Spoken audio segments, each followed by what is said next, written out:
सत्संगत जी बड़े प्रेम और सत्कार से कहना जी धन निरंकार जी। सत्संगत जी दास विनती कर रहा है, दास से त्रुटि हो जाए तो अपने घर के बालक समझकर क्षमा करिएगा। सत्संगत जी अक्सर आपने भी सावन की कथा ढूंढ ही रही होगी, लेकिन क्या आप जानते हैं सावन की एक ऐसी कथा जो जीवन आपकी बदल देगी। सच्ची कहानी है, यह हर किसी को अवश्य सुनने चाहिए। सावन सोमवार एक ऐसा व्रत जो भारतवर्ष की हर स्त्री के मन में श्रद्धा का केंद्र है। कहा जाता है कि इस व्रत को रखने से शिव जी प्रसन्न होते हैं। कुंवारी कन्याओं को योग वर मिलता है और विवाहित महिलाओं को अखंड सौभाग्य की प्राप्ति होती है। लेकिन एक ऐसा सवाल जो बहुत कम लोग पूछते हैं, अगर यह व्रत इतने शक्तिशाली है तो कुछ लोगों की जिंदगी में तबाही क्यों आती है? क्या सिर्फ व्रत रखना काफी है या इसके पीछे कोई चेतावनी भी छिपी है? जानेंगे संपूर्ण जानकारी आज के इस वीडियो में एक कथा को जो क्यों मनाते भी हैं। आपके जीवन बदलने से आज की यह सच्ची घटना उसी सवाल का उत्तर देगी। एक ऐसे गांव की कथा जहां एक परिवार ने व्रत को परंपरा समझकर निभाया, लेकिन श्रद्धा और ज्ञान के बिना, और फिर उसके साथ जो हुआ वो आप सुन करके आपके रोंगटे खड़े हो जाएंगे। यह कथा हर इंसान को जरूर सुननी चाहिए। सत्संगत जी चैनल पर नए होंगे सब्सक्राइब करिएगा। आइए आपका कीमती समय नष्ट न करते हुए कहानी की ओर बढ़ते हैं।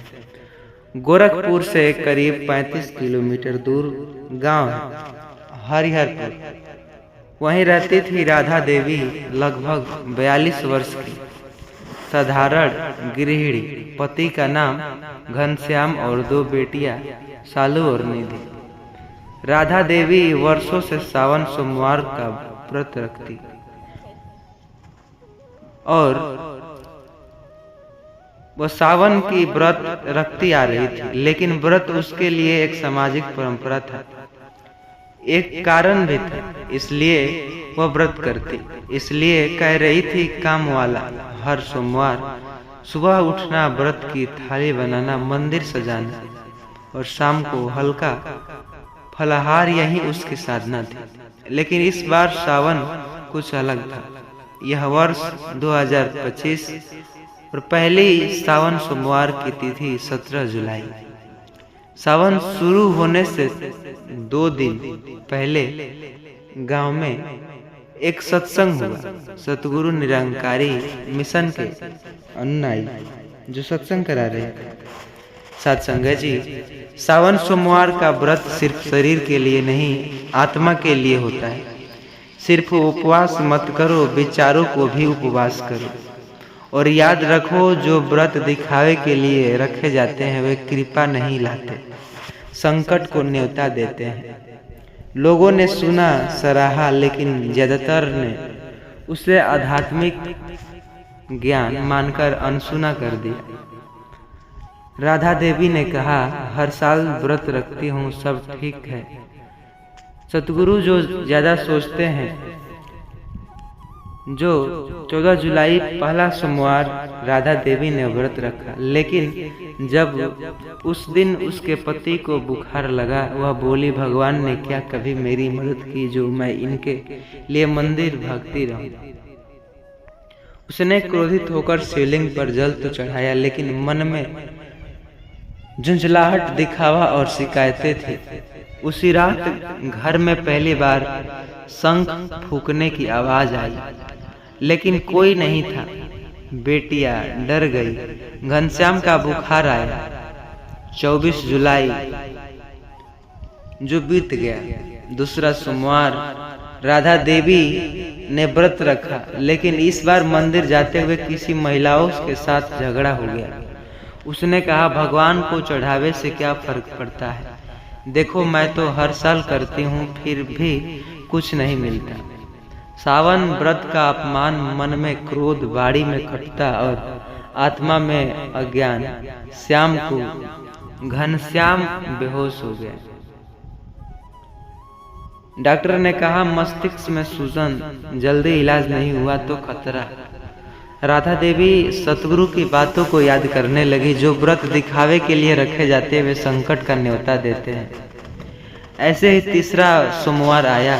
गांव में एक बार फिर से सत्संग हुआ। इस बार मंच पर बैठे संत सुरेशानंद जी ने कहा व्रत रखना। व्रत का अर्थ है कि झूठ नहीं बोलना, कटु वचन नहीं बोलना, दूसरों से नहीं जलना। शिव से शिकायत करते हो तुम, वे व्रत नहीं करते हो, विनाश को बुलावा देते हो। राधा देवी की आंखों में आंसू आ गए। उस रात उसने पहली बार आंखें बंद की और सोचा कि मैं कहां कहां गलत की थी। उसका पछतावा हुआ। ऐसे ही बीत गया चौथा सोमवार। राधा देवी 4 बजे उठी। उस दिन चौथे सोमवार पर व्रत रखा, लेकिन इस बार चुपचाप शिव सामने बैठी। कही है प्रभु, अब मैं व्रत शरीर से नहीं आत्मा से रखी हूँ, माफ करना, जो हुआ सो हुआ। मैंने तुझे परंपरा बना डाला। उस दिन घनश्याम को होश आया, सब जैसे था वैसे हो गया।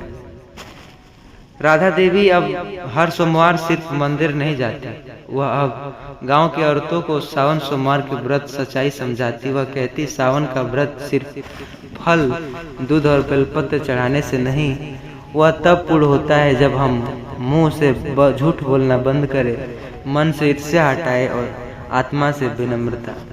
यही सतगुरु का भी आदेश है। राधा देवी ने भी जैसे ही अगस्त को आया सत्संग निरंकारी मिशन से ब्रह्म ज्ञान प्राप्त किया और हर गांव में वह यह चर्चा फैलाने लगी। सतगुरु के माध्यम से आपकी अच्छी जो कि शिक्षा है प्रदान की जाती है, जहां अच्छे रहने के लिए सिखाया जाता है, झूठ न बोलने के लिए, मन में ईर्ष्या हटाने के लिए और आत्मा में विनम्रता हो जाने के लिए सिखाया जाता है।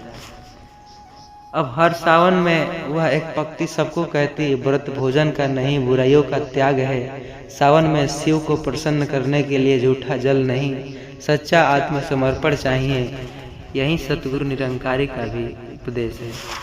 सावन सोमवार व्रत अगर बिना श्रद्धा, बिना ज्ञान और बिना विवेक के किया जाए तो वह पुण्य नहीं, पाखंड है। दिखावा वाला व्रत अहंकार, श्रद्धा और सच्चाई से किया गया व्रत मोक्ष। सतगुरु कहते हैं शिव वो नहीं जो कैलाश पर, शिव वह जो आपके अंदर। हम दिखावे में हटकर उस भीतर के शिव को जुड़ते, तभी सोमवार का सफल इलाज मिलता। सत्संग जी, ऐसा करता हूँ। यह वीडियो आपको थोड़ा सा भी दिल को पसंद आई होगी तो लाइक करिएगा, प्यारा सा कमेंट करिएगा और चैनल पर नए हो सब्सक्राइब करिएगा। और ये हर सावन व्रती के पास ये वीडियो जरूर शेयर कीजिएगा ताकि हर कोई यह सदवे में ना रह सके। सत्संग जी, प्रेम और सत्कार से कहना जी, धान निरंकार। सत्संग जी, अक्सर सावन का महीना, सावन व्रत, आज सोमवारी पर एक चीज जो हर कोई जरूर खाता है, लेकिन वह कौन से एक चीज खाने से, जो कि 14 जुलाई सावन व्रत में यह एक चीज खा लेने से मनोकामना पूर्ण होती है। क्या सच्चाई है? नहीं तो विनाश भी हो जाएगा। क्या सच है, क्या झूठ? सतगुरु बाबा हरदेव सिंह जी के विचारों द्वारा समझेंगे सत्संग जी। सावन का महीना भगवान शिव को समर्पित, वह पावन समय जब व्रत, ध्यान और स्वयं का वातावरण होता है। लोग जल चढ़ाते हैं, व्रत रखते हैं, भक्ति करते हैं, लेकिन बहुत कम लोग जानते हैं कि इस दौरान सिर्फ पूजा पाठ नहीं बल्कि कुछ विशेष चीजें खाने या न खाना जीवन का रुख तय कर सकता है। आज की यह कहानी 14 जुलाई की एक सच्ची घटना पर आधारित, जहां एक महिला ने व्रत के दिन एक खास चीज खाने से इनकार कर दिया और फिर जो हुआ वह इतिहास का पन्ने में छपा गया। यह कहानी सच्ची होने वाली है, इसलिए आप इस वीडियो को पूरा अंत तक जरूर देखिएगा। चैनल पर नए होंगे सब्सक्राइब करिएगा। आइए आप कीमती समय नष्ट न करते हुए उस कहानी की ओर चलते हैं जिसे हमें काम है। सत्संग जी, उत्तर प्रदेश के चित्रकूट जिले में एक छोटा सा गांव है रजापुर। वहीं रहती थी गीता देवी, 38 वर्ष की महिला, साधारण गृहिणी, 2 बच्चों की मां। बहुत ही धार्मिक व्रत उपवास करने वाली शिव भक्त हर साल सावन का व्रत रखती थी। लेकिन इस बार सावन जो उसकी बहन सरला गांव आई और एक चेतावनी दी, दीदी इस बार सतगुरु निरंकारी मिशन से बाबा जी गांव आए थे। उन्होंने कहा 14 जुलाई को व्रत के दौरान अगर आपने चने की दाल नहीं खाई तो पूरी अनहोनी हो सकती है। गीता देवी हंस पड़ी। वो कहती, व्रत में दाल खाना, वो भी चना, ये कैसा नियम। गांव में 10 जुलाई को सत्संग हुआ। बाबा वहां हरदेव सिंह जी के सेवक मंच से बोल रहे थे, सावन में व्रत का अर्थ केवल भूखा रहना नहीं। इस बार 14 जुलाई को चंद्रमा और शनि की विशेष स्थिति बन रही है। यदि उस दिन रात को भिगोई हुई चना की दाल का एक चुटकी सेवन किया जाए, वह शरीर में सत्व जो धातु संतुलन लाकर नकारात्मक ऊर्जा को बाहर निकाल सकती है। और यदि नहीं किया तो कई घरों में मानसिक, आर्थिक और पारिवारिक संकट आ सकता है। यह कोई टोना नहीं, यह कोई आध्यात्मिक विज्ञान है जो शिव तत्व से जुड़ा हुआ है। लोगों ने यह बात ध्यान से सुनी। सरला ने तो दाल भिगोने शुरू कर दी, पर गीता देवी ने कहा, ये सब नई नई बातें मैंने तो कभी नहीं सुना। शिव जी ने कहीं कहा था दाल खाओ। पूरा गांव व्रत में डूबा था। लोग मंदिर जा रहे थे, भजन कर रहे थे और बहुत से लोग भिगोई हुई चना की दाल रख रहे थे एक चुटकी सेवन के लिए। गीता देवी भी व्रत रखने रह रही थी, लेकिन उसने साफ मना किया, मैंने न मंगाई न बनाई, दाल से क्या होगा। भगवान दिल देखते हैं, पेट नहीं। उसने बेटे रोहित को भी मना कर दिया। शिवपति बोले, जो घर की देवी कहे वही करेंगे। 14 जुलाई की रात 12 बजे के जो उसने पूरे गांव कांप उठा।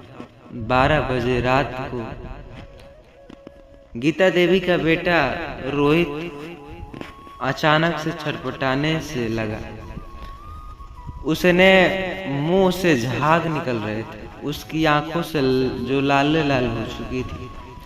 शिव कुमार ने शोर मचाया, गांव के डॉक्टर को बुलाया। डॉक्टर ने कहा, ऐसा लगता है जैसे किसी बुरी हवा का असर है। बगल में सरला का बेटा चैन से सो रहा है।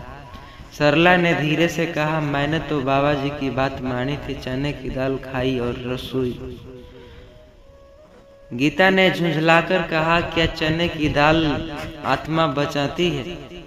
15 जुलाई सुबह गांव में निरंकारी सत्संग बाबा वहां पहुंचे। वो बिना रुके सीधे गाते गीता देवी के घर पहुंचे। उन्होंने रोहित को देखा। उसकी नाड़ी कमजोर, उसकी आंखें खुली थी, लेकिन बोल नहीं पा रहा था। बाबा जी ने एक कटोरी मांगी। उसमें चने की दाल, तुलसी की पत्ती और एक बूंद मिलाया चनामृत और बोले, अभी भी समय है। दाल शरीर की नहीं, चेतना की सफाई करती है। दाल रोहित के मुंह में डाली गई। 15 मिनट बाद रोहित की माँ पुकारा। शब्द जो सब सद्गुत में रह गए। शिव कुमार और गीता देवी बाबा जी के चरणों में गिर गए। बाबा जी ने समझाया, जब ब्रह्मांड में विशेष ऊर्जा संचारित होता है तब हर चीज साधारण होती है। सावन में जल, दूध, तुलसी, चने, बेल, ये सब ऊर्जा वाहक बनते हैं। 14 जुलाई को चने भूंगकर चने को ग्रहण करने वाले ऐसा नहीं कि ऐसा करने से ये सब होता है। सतगुरु बाबा कहते हैं, गीता देवी ने गांव में सबको एकत्रित किया। वहाँ सब महिला एकत्रित हुई और व्रती जो थी सभी लोग अब ज्ञान के साथ भक्ति करने सत्संग करती। वह कहती सिर्फ भूखा रहना व्रत नहीं, शिव जिसे जुड़ने का नियम ये सत्य तो है, लेकिन सतगुरु के बताए अनुसार असली पालन यही है।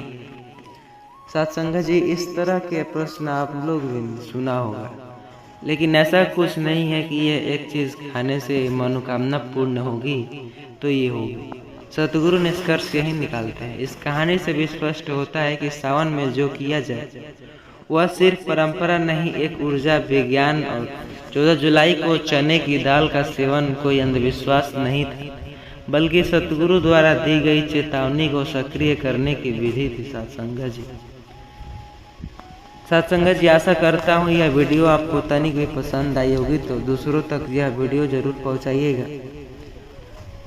इस वीडियो को लाइक कीजिएगा, शेयर कीजिएगा हर व्यक्ति को जो सावन में सिर्फ दिखावा कर रहा है और आत्मा को भूखा छोड़ रहा है। चैनल को सब्सक्राइब करना मत भूलिए और अगली कहानी इससे भी लाजवाब होगी तो जरूर सुनिएगा। चैनल को सब्सक्राइब जरूर करिएगा।